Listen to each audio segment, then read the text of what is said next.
What's going on, everyone? Welcome back to the Modern Mortgage Show, where I interview mortgage professionals who share their stories and modern information about the industry.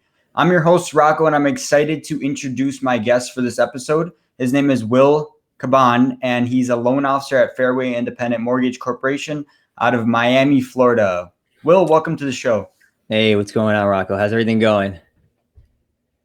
It's going good. I appreciate you being here today. So, Will, why don't we start off the show? Can you just tell us a little bit about yourself and give us a brief introduction of who you are? Absolutely. So my name is Will Caban, also known as Will Caban, the Mortgage Man, pretty much on every social media platform. And I'm a loan officer with Fairway Independent Mortgage Company, and been in the business now in the capacity of a loan officer in South Florida for about 6 years, going on 7. But in the financial services business and industry, since like 2007. So it's been a minute. So excited to be on the show, and I'm excited that I got the invite.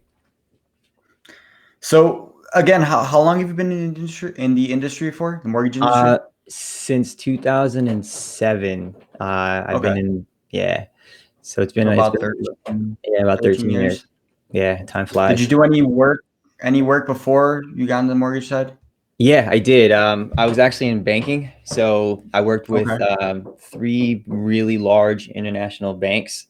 That kind of set the precedence for me to move into the mortgage space, because the mortgage space for me allowed me to kind of catapult into one thing. When I was in the financial services Mhm.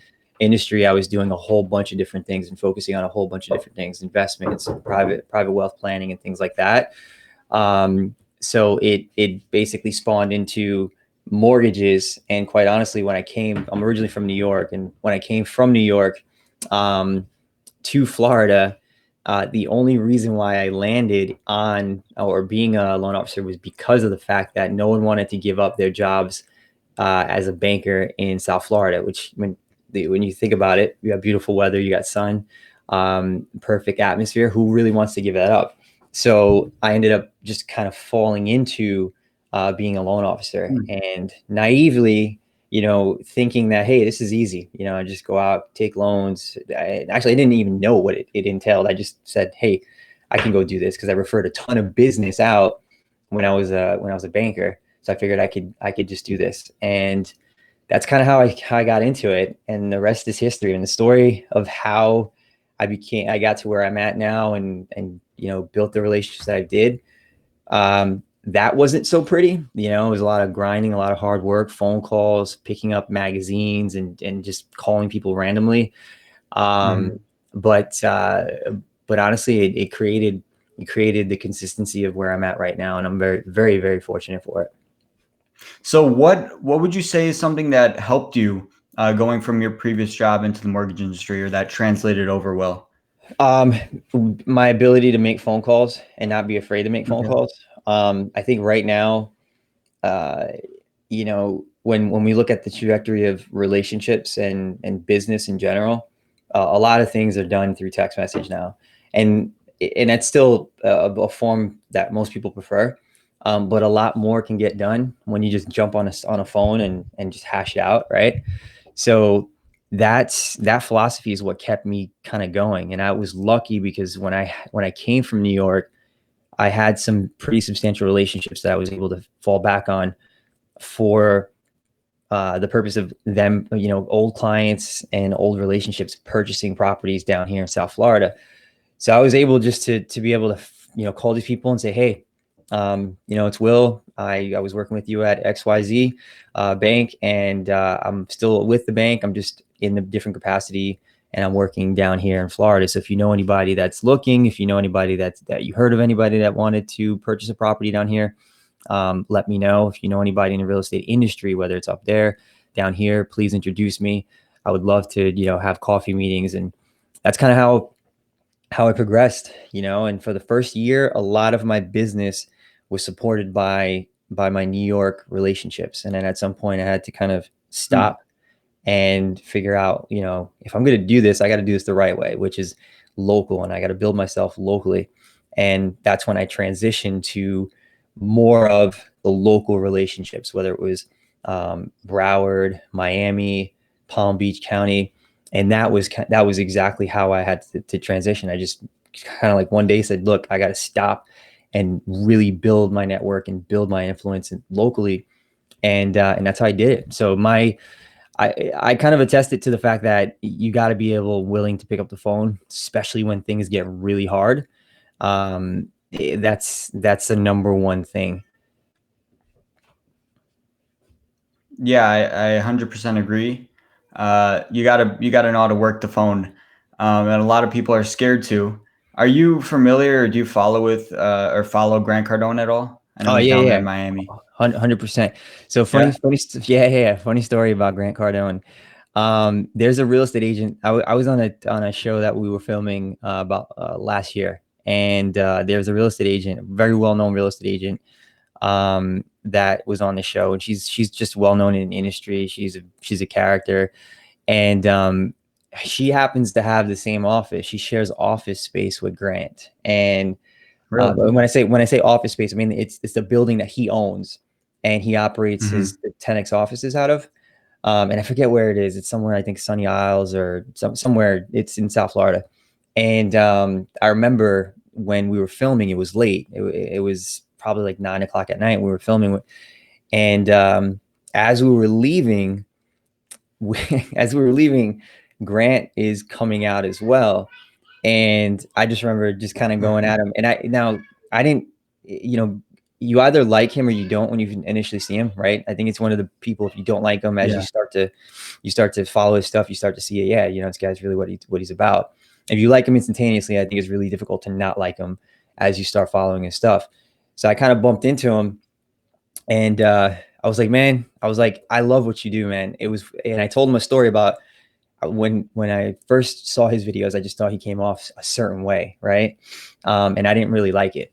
And it was one video that Yep. I saw about it was a cold call. Just like literally, one of his employees was calling a client. He couldn't convert him, and Grant just grabs the phone. And I mean, he has hundreds of these videos, but it was just one that I saw.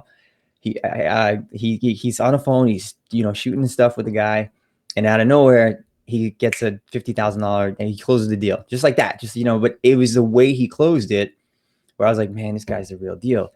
And I didn't know until much later on that he was actually in South Florida, and ironically, I didn't know until that day that was his office. And it was really cool because I got to tell him. I was like, to some people you come off a certain way, to me especially. But I was like, I got to tell you, man, as soon as I saw that video, I was hooked. I have a tremendous amount of respect for you. So yeah, to say the least, I do follow him. I read many of his books. So I think I do think he's a real deal if anybody ever gets to meet him. Yeah, 100%. When I first started, like when I first saw him, I wasn't a huge fan, but just watching some videos and stuff like that you said, I follow him closely now, and I really like him. Uh, yeah, like those videos are funny. Like just the way he just sells them and closes them. Like I was watching like a funny moments one, and just like his funniest closings, and the guy was like, "God damn it, just fax me over the contract." And Yeah, yeah. which books have you read? Or I've read Um, 10X, I read The Closer Survival Guide, and Sell or Be Sold from him. I've read Sell or Be Sold and 10x. And 10x I think I read 2 or 3 Okay. times. And the principal Yeah. philosophy that I like behind it is, if you're going to go for something big, right? If you're going to think about, if your goal is going to Mhm. be to make X number of dollars, then why not say I want to make 10x of that or 100x of that, right? And Yeah. the idea behind that is not because you're greedy or not because you want to have so much substance or so much material. It's because that if you push yourself to an unrealistic goal, you're more likely to actually attain a goal that you would have thought was Mhm. unrealistic had you set that original goal that you met. So it's the premise and the idea that if I want to make X number of dollars, then I'm going to basically hit that ceiling. And if I do hit X number of dollars, then I'm going to be like, okay, I'm going to either pause or I'm going to stop, or I'm going to maybe push myself to go higher. But what does higher actually look like? And from that standpoint, there's many books that kind of highlight these things. But from that standpoint, I kind of started looking at it from the sense of, okay, if I want to achieve big goals, right? And it's not always monetary. Sometimes it's just, I want to go through my day. I want to make 30 phone calls, right? Then why not make 60 or 90, right? And if I hit 30 or 40, then I'm good. I feel good. I may not feel good because I didn't hit my goal, but I knew that I set an unrealistic goal anyway. So it's just, it's simple principles like that, when you see guys like that who've done it, they're doing it. You just kind of, you take those little tidbits and you run with it in your business. So, I'm a big fan of 10X. I like Celery Sold as well. Pretty much anything, that circle of people. I follow Andy Frisella, back when he had his MF Oh my CEO. gosh. Yeah, Uncle Andy's Andy. Uncle Andy, Ed Milet. It's like they're like an uncommon, unusual pair because Ed's, Ed, and Andy's Andy. But if anybody doesn't follow them, you definitely should, and listen to Andy's old stuff, the MFBA stuff, because he was the MF CEO rather. He was he was talking about some gold, man, some gold. So if you ever heard of 75 hard, he started that. Oh my gosh, that's right down my alley. Yeah, yeah. I completed 75 hard, phase 1, phase 2, and I just got done with phase 3 like 10 days ago. So Damn, I did the dude. whole program. You're a machine, my man. You're a machine. I did it. I did 75 hard once, when when he first came out with it, and he was like, it was just real transitional. And he said, this is what, you got to do. No alcohol. I did it once. I had a buddy who just completed it. And he felt phenomenal after he completed it. He's probably going to do phase 2, phase 3 too, if I, knowing him. But yeah, man, I think the other, thing is surrounding yourself with really, really successful people and like-minded people. Because that's always helped. It's helped tremendously. And these guys are always resonating that, whether it's Grant, whether it's Ed, whether it's Andy, they're always kind of subjecting themselves to other people and relationships that push them, make them thrive. And success, it's not always monetarily. Sometimes they just know somebody who has a crazy mindset, and that crazy mindset pushes them and drives them. And I have the same instance with the people that I work with, and I try to surround myself with the same people to influence that on a daily basis. So I think that's another extremely important tool to have, in your tool belt. Yeah, absolutely. And 75 hard, I thought that was hard, but until you get to phase 3 is in my opinion way harder than 75 hard because it's like he adds so much stuff on. Like 75 hard is now like my daily routine. Yeah, It's yeah, just what I do. But phase 3, he added so much stuff on, then it just feels like a 30-day sprint. Like you don't get one break. Whereas yeah, 75 hard, I feel like I can complete now because it's just my normal routine. yeah. Do you follow David Goggins at all? Yeah. David's the man. I've been following David Goggins for a while. Mhm. So I read his book, and his book was Yeah, really good, really inspirational. If anybody hasn't read it, the title escapes me right now, but just Google David it can't Goggins. hurt me. Yeah, can't. Yeah. So his story is really cool, really inspirational, really moving. But more so the principles, like a guy like him, a guy like Jocko, these guys, Chocolate. especially, having the military background, because everyone up until this point didn't, that we spoke about.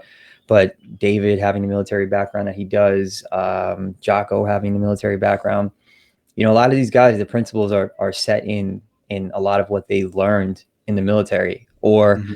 in David's case, he had to kind of learn it and instill it before he actually went into the military. It's just the military became a catalyst for the goals that he wanted to achieve. So, I think it's kind of everything boils down really to mindset, right? If you want to achieve something, or you want to move towards something, that's great. You're going to have to believe that you can do it, but then you also have to visualize that you can do it. And then you got to plan, like, how am I going to be able to do this? Right. And a lot of these guys that influence a lot of the audience, that they do it because of the fact that they understand that they've done something that they may not even see as great. They just may have seen it as necessary. Like in David's case, he just saw it as being necessary. Like, I got to get out of my, lack of a better word, shitty situation. So how do I get out of that situation and, put myself in a better situation? And you see that theme constant. And that's kind of how, you kind of run with it. So, yeah, David's a good guy, man. Yeah, and it's so awesome finally like meeting someone that follows all these guys, is familiar with Andy. I mean, my business partner, my friend, Zach, we completed 75 hard phase 1, phase 2, and phase 3 together. So we did it together. That's So awesome. he knows, but it's awesome to finally meet someone like a stranger that knows all of them. Absolutely. So so moving along, what would you say? So you've been a loan officer for about 13 years now. I'm sure you've helped many people. What would you say is the most satisfying or rewarding thing about your job as a loan officer? Hands down, just getting people into houses. I know that sounds cliche. It sounds corny. It sounds cheesy. And the thing that hurts the most is not being able to get somebody into a house. It's as simple as that. The in between is the thrill of figuring out every client scenario. But the thing that does drive me is I do want to get people into their homes. I predominantly work with first-time home buyers. So most of my business, if not all of it, is purchase based. I know with the refi boom and things going on and all that stuff, there was a lot of people that transitioned to refis, and then when things happened, they went back to purchase.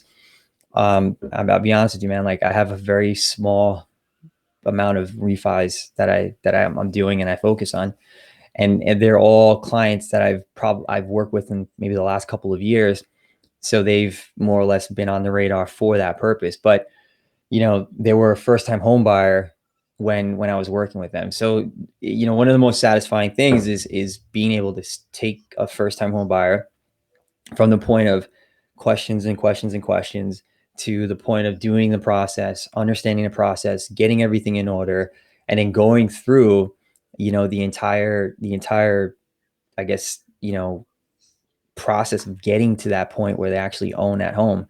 Because I remember what it was like for me. I remember how important it was for me to get to that point where I had my first property. And when I bought my first property, it was crazy because I felt fulfilled, but I also felt like, damn, I'm cutting such a big check, and all I'm getting, this is literally what went through my head. And I tell this to clients all the time. Well, I'm cutting such a big check and I'm getting keys, right? I'm getting a pair of keys. That's all I'm getting. And maybe just like a bunch of documents at closing. So the idea is, like, I always want to try to make the closing a celebration, right? I don't want it to be a sigh of relief, like, oh yeah, we finally figured it out, because it was a crappy scenario. It's just a crappy experience. Like, the idea is we want to make it a great experience.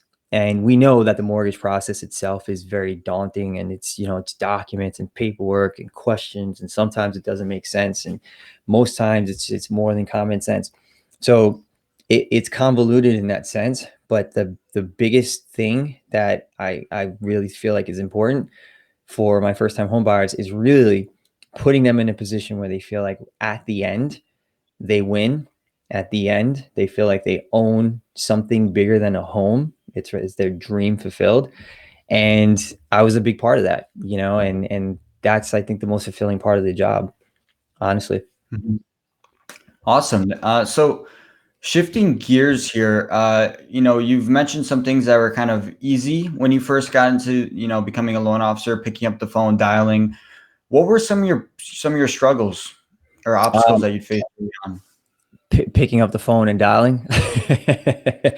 So what was easy? Well, I used to work at a bank that kind of solidified a saying that I say all the time, and you've heard, I'm sure. It's basically being comfortable with being uncomfortable. And because we literally had to, when I got into banking by sheer just coincidence, in a sense, because I was the kid who was, when I was young, I sold at tellers, working with a lot of money, and I said, Mom, that's what I want to do, because they're working with a lot of money.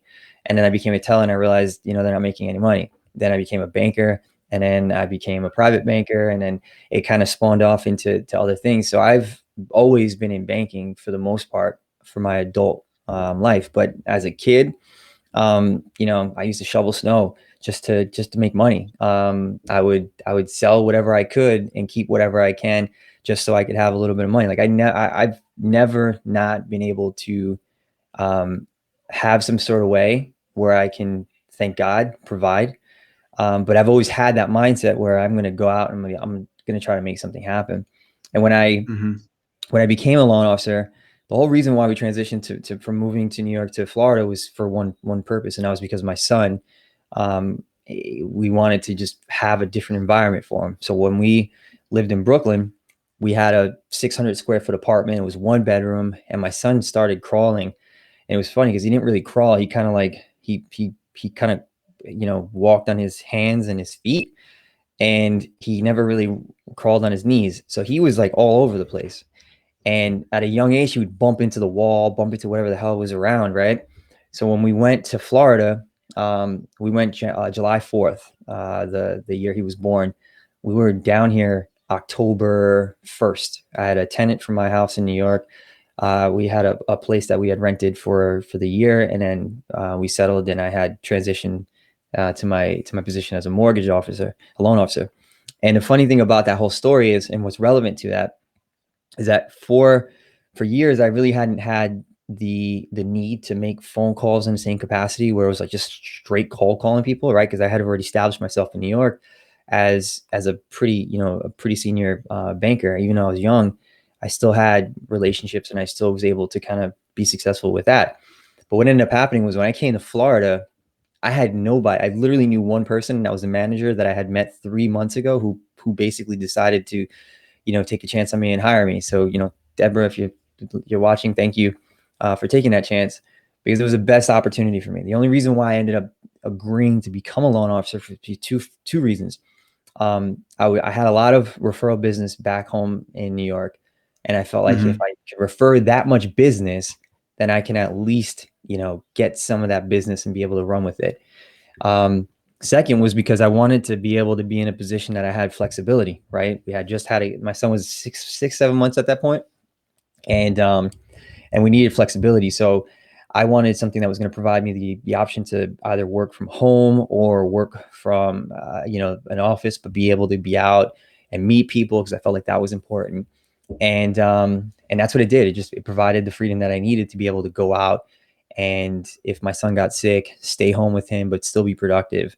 And thank God, I mean, fast forward all these years later, and with what's going on right now, unfortunately, a lot of people have lost their jobs. I mean, we looked at the last couple of weeks, 6.6 yesterday, 6.7 the week before, 3 point something the week before that. It's unfortunate, but for me, having that flexibility to be able to work. I mean, my whole setup in this studio is just created so that I can work from home efficiently. I literally work from an office 1 day a week. So, so from that standpoint, it's been very important. So that's kind of like the transition. That the hardest part about it was honestly like picking the phone up and saying, "Hey, what's my value proposition?" Right? Like I had to go back 10 years to when I first started as a banker and say, what am I what am I doing? Like, what's my value proposition? Why will people want to work with me? Why would I want to work with myself? And that kind of put, emphasis on, you got to be humble with the fact that you are, you're in a position that you have to kind of go back and say, okay, you can restart at 26, 36, 46, whatever. You can restart and just kind of rebrand yourself, rebuild yourself, and move in a different direction. So for me, making those phone calls, making those having those relationships, being in a position where I had to figure it out at this point, figure it out as a father, as a husband, as a provider. That was the hardest part, right? And I think about it now, and I'm like, damn, man, would I do that again? And I know I would, but I wouldn't want to, right? Like I wouldn't want to cold call people, and I wouldn't want to but it was out of necessity. I literally went from a really cushy 6-figure job to nothing, like nothing at all. And I had to it was just innate, like that ignorance, that naivety that was the best thing that happened to me. Honestly, it was the best thing that happened because had I not had that, I would have moaned and rumbled on the thought of, man, do I really want to start over? Do I really want to do this? Is it, and that fear would have set in, and that uncomfortability would have set in, and I would have just said, you know what, let's just stay in New York. We're okay. Everything's gonna move forward, fine, And I'm glad we didn't. You know what I mean? Like I have a very awesome and amazing wife who has a very successful career of her own, who's believed in me, and I think that's a really big part of it too. To have that catalyst of a person who's just like, yeah, I believe in you. Go do what you need to do. Um, Even though it's not easy, and I think that aspect of it made what was extremely difficult a lot easier. So, to kind of bring it back to what it was honestly just trying to rebuild myself and build myself and establish myself in a, in a place where I literally was just nobody. I mean, that's just what it came down to. Understood. Understood. And speaking of, like how you did, you were, you evolved and you adapted, and you didn't stay comfortable. And speaking on that, so in recent years, technology has made its way into the industry. It's impacted it. It's revolutionized it. So how would you say this technology has affected you and your business? Technologies, I mean, it's completely changed the game. I use a whole bunch of different things on the back end. From a CRM, we use one of the most not it's not even that it's most expensive. It's one of the most robust, and it happens to just be one of the most expensive that we Yeah. use. From a standpoint of just doing this right, videography and being on camera. Um, I have a whole setup, for being able to do this. So it was just like when everything happened with COVID, it was kind of like, oh man, like now I get to be on video more. So I'm doing video conferencing with clients more. I'm doing video. We're doing this, and tomorrow I'm going to be doing a spotlight series with one of the agents that I work with, and continuing that theme.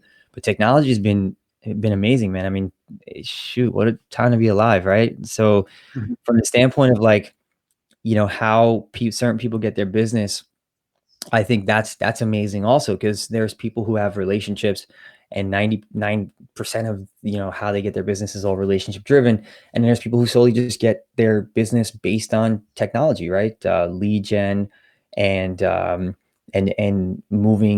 having systems in place, which is all technology based, that will help them and to kind of define what they do and how they do it. So I think it's amazing, to be quite honest with Mhm. you. Like sometimes I look at my literally I look at my laptop sometimes and I'm like, I can't believe that I just like this is my office. Like, it's like this is my I office. know. Like it's nuts. So technology has played a huge role and continues to play a huge role in the way that I do things, in the way that the team does things, and in the way that just we run our business overall. Absolutely. And last question here, uh, you know, building on that, where do you see all this going in the future in terms of technology in the mortgage industry specifically? In the mortgage industry, I think there's the battle between fintech and the traditional loan officer. Do I think you can replace a traditional loan officer? Absolutely not. Mhm. Do I think fintech has some susceptibility to be at the forefront of certain things? Absolutely. But look at what happened with COVID, right? It put a stress on a lot of these technologies. It put a stress. Like you started to see where these variances and where these holes and where these gaps were that need to be plugged in. Case in point, you have, look at iBuyer, right? And those programs. You can't replace a loan officer who understands the ins and outs of different programs. It's hard, just like it's very difficult to replace a realtor and a real estate agent who is predominantly, relying on and showing the skill set of good relationship management, and is just really good in their expertise in what they do. It's very difficult. So I think in the mortgage Mhm. space, there's going to be things that complement us, on the loan officer side, and there's going to be things that are going to take away from us as originators. But truth be told, I do think there's going to be an evolution of how the loan originator will start working, and I would be naive to think that we're not going to be replaced to either a full capacity or to a point where, you know, it's going to be largely driven by by the actual technology, whether it's finance technology, real estate technology, and a merge of both, right? I just think that when you think of complex scenarios, fintech right now could do very simple, very basic things, but it can't structure those scenarios where it's self-employed, 5 different tax returns, and you're looking at, you know, trying to piece together how you would do certain things that are, you know, kind of outside the guidelines, because it's just not black and white. So Yeah. I do think from a mortgage standpoint, we're definitely still going to be around. I just think it's going to be more relationship based, more relationship driven, and that's going to be predominantly what drives everything else. Definitely. Like you mentioned, there's always going to be that human element and touch to it. That's not going away. But what it will do is it'll, you know, streamline tasks and just automate some things. But you know, it'll never completely replace, you know, loan officers, just because there's always that human element and relationship, you know, in it. If that makes Absolutely. sense. Yeah, no, it makes absolute sense. Makes absolute sense. Well, Will, I really want to thank you so much for coming on the show today. I had an amazing time speaking with you about 75 Hard, Andy, Grant Cardone, all of them. And I really appreciate your time. No, it's my pleasure, man. I appreciate it. Thank you for making the time for me. And thank you to the viewers for watching, and we'll see you again next episode.